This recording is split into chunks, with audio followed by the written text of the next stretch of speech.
G'day guys, welcome back to Supercoach with DR. Happy Boxing Day. Hopefully you've gone out and got yourself a couple of bargains at the sales today. And that's a good segue into my first player profile of 2022 because I think that he is a real bargain buy. Quick disclaimer, he's my favourite player in the competition, so I will try to take a little bit of the bias out of it. I'll talk about some of the pros, some of the cons to selecting this player. Who am I talking about? Of course, my man, Jarrod Berry. Now, he'll be available at 268,500 this year. A midfielder only. I was a little bit disappointed with that. Thought that he may get DPP status, as he did spend a little bit of time up forward last year. But it is what it is. I still think that he's going to be a really good buy. So before we get right into it, let's take a quick look at his player profile. So he's now 23 years of age, 5 years in the system, coming into his sixth season. Was drafted with pick 17 in the 2016 draft, same year that we also drafted his best mate, Huey McCluggage, with pick 3. He's a natural leader, captain Vic Country and the Rebels in his junior days, has played 85 games to date, unfortunately has missed a few due to injury. Height, 193 centimetres, weight, 89 kilos, so he is a big-bodied midfielder. But let's take a quick look at his Supercoach scoring history. Now, if we take a look into Jarrod Berry's Supercoach scoring history, we can see that from his debut year all the way back in 2017 that his scoring has been on an upwards trajectory. So 16 games in his debut year for an average of 61.7. Next year in 2018, played 21 games and almost managed to boost that average by 20 points. It was 80 right on the nail. 2019, played 18 games, almost boosted the average by 5, 84.9. In 2020, 15 games, and here we go, 97.1, and that's what Jarrod Berry is capable of. Now, we're not talking absolutely elite midfield numbers here, but if we can have a player that's going 95 plus, and he's going to cost us around the 260k mark, then it seems like an absolute no-brainer, doesn't it? But then we get to 2021. Unfortunately, only played the 9 games for an average of 49.3. So that 2020 average was almost cut in half. And what was the reason for that? I think there's a pretty easy answer there. He was absolutely dogged by injury. And that is one of the cons to selecting Jarrod Berry. He doesn't have a really pretty injury history. So let's take a quick look at 2021, and then we'll even take a look at some of the years prior to that. So his first setback last year was only a minor one, a hamstring, spent 2 weeks on the sidelines, but this was the big one. He had a really lingering groin issue, 10 weeks on the sidelines with that.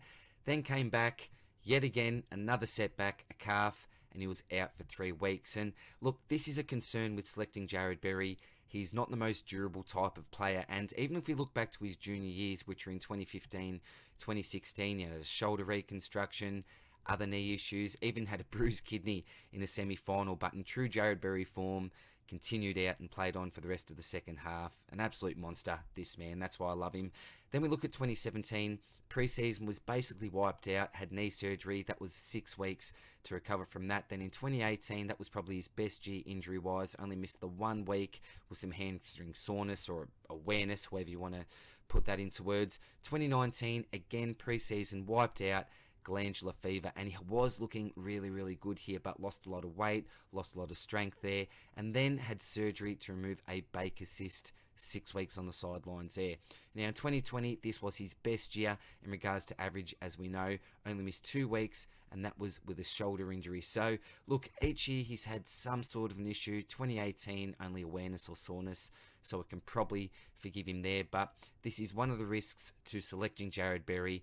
There is a pretty high chance that he will miss at least a game or 2 during the season. And look, while we're doing it, let's get all the bad things out of the way. Let's have a quick look at some of the other cons.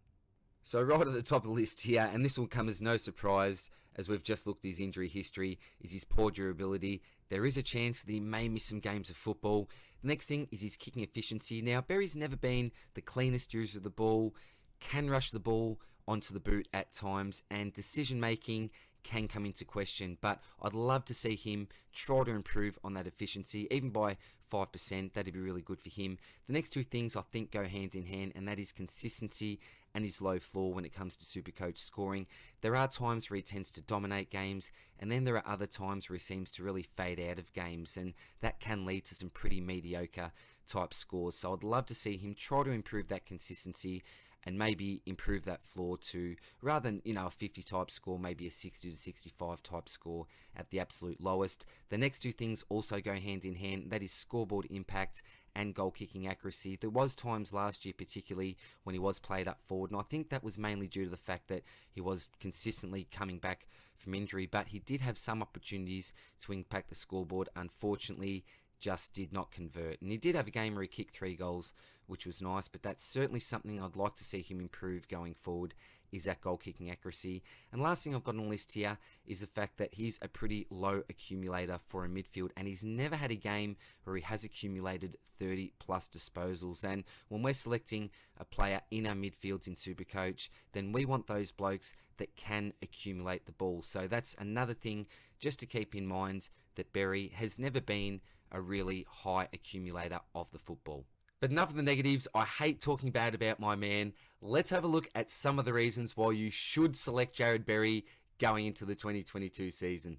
Now, at the top of the list here is endurance. Running has always been a strength of Jarrod's. Elite endurance, taking out a few of the preseason time trials, and was known as the running king at the Lions, but young Harry Sharp has now taken that mantle, and Hugh McCluggage actually finished second in the 3K time trial this year, but Jarrod did come in third for another strong performance. Has a really high work rate. Look, not at Took levels yet, but never gives up in a contest. Will work his absolute backside off for the team.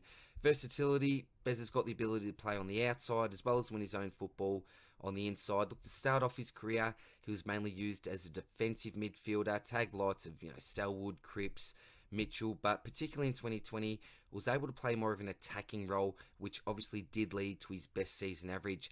Last year, he saw him play more forward minutes, but I think that was mainly due to match fitness. And look, he does have a decent set of hands, so can be impactful up forward.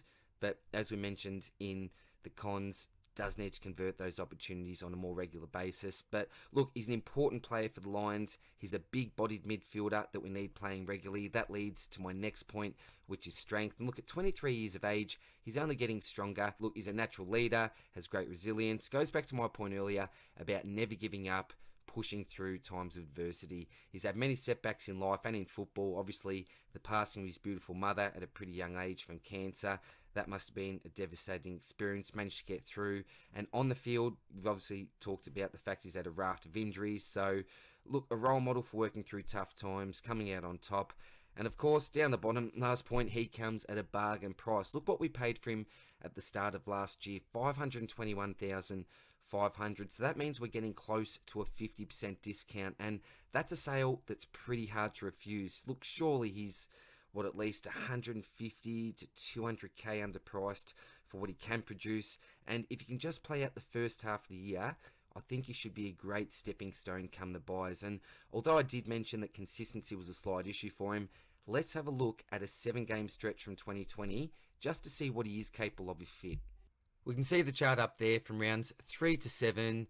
Take a look at this. Now, look, the numbers aren't absolutely mind-blowing, but it just does go to show what this man can produce. So rounds 3 to 9, disposal count 13, 23, 19, 19, 15, 20, and 19. So look, even though the highest count there was 23, it does go to show that maybe a positive to this selection is the fact that he doesn't need a lot of the football to score overly well. We look at that contested possession versus uncontested possession rate.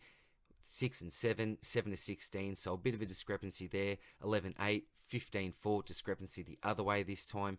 8-7, 10-10, 9-10, so on average 9.4 contested, 8.8 uncontested. So basically a 50-50 split. On the tackle count there, average 5.5. And take a look at some of these scores. So these are all consecutive. 127, massive score and a career high of 150 in round 4. 121, 87, 81, 97, a 124 for an overall average for that 7-week period of 112. Now, look at what he's currently priced at. Look at what he has produced in the past. And again, look, I'm only cherry picking a 7-week period, but it just does go to show that when this man is on his game, when he's fit, when he's firing, he can actually score really, really well. And we'll finish by taking a look at his 2022 preseason to date. Now, what we do know is that he has returned 1 week earlier than required. He's running really well. As I mentioned, he was third in the 3K time trial. He's not, and I repeat, not on a modified program. He's completed all sessions. The body is feeling great, and he is currently injury free. So I have a big green tick.